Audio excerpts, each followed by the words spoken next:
PM મોદીના જન્મદિવસની ઉજવણીને લઈને સેવા પખવાડિયાના કાર્યક્રમો કરવામાં આવી રહ્યા છે। ત્યારે અમદાવાદમાં બીજેપી યુવા મોરચાએ નમો યુવા રન ફોર નશામુક્ત ભારત મેરેથોનનું આયોજન કર્યું। યુવાનો નશામુક્ત કરવા વસ્ત્રાપુર તળાવથી માનસી સર્કલ સુધીના વિસ્તારોમાં મેરેથોન નીકળી।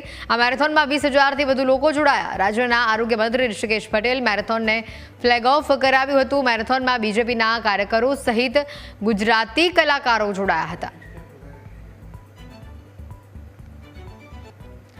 જે પ્રકારે આપ જોઈ રહ્યા છો, આરોગ્ય મંત્રી ઋષિકેશ પટેલ દ્વારા જે રીતે ફ્લેગ ઓફ કરાવીને આ શરૂઆત જે કરાવવામાં આવી હતી, મેરેથોનની જે શરૂઆત કરાવવામાં આવી હતી, તેમાં જોઈ શકાય છે કેટલા મોટી સંખ્યામાં અમદાવાદવાસીઓ ઉમટ્યા હતા અને એક ઉમદા હેતુ સાથે તેનું આયોજન કરવામાં આવ્યું હતું। ખબર છે આજે ભાષણ નહીં, ભાગવાનો દિવસ છે। અમદાવાદ ભાગવા માટે તૈયાર, નશાથી ભાગવા માટે તૈયાર, 2047ના વિકસિત ભારત માટે ભાગવા માટે તૈયાર।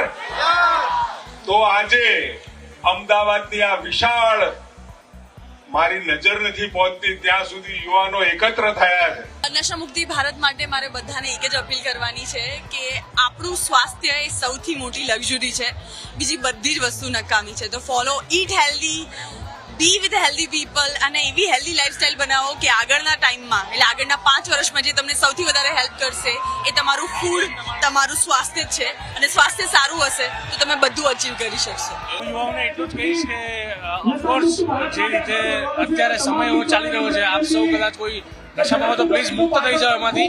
આપણે સૌ નશામુક્ત ભારત માટે સૌએ સાથે રહેવાનું છે અને ભારત માટે કામ કરવાનું છે, દેશ માટે કામ કરવાનું છે। અને જે પણ લોકો જે પણ કોઈ પણ કુટેવમાં હોય પ્લીઝ બહાર આવી જાય અને નશામુક્ત ભારતમાં આપ સૌ જોડાઓ અને નશામુક્ત રહો, હેલ્ધી રહો, એવી બેસ્ટ વિશેષ।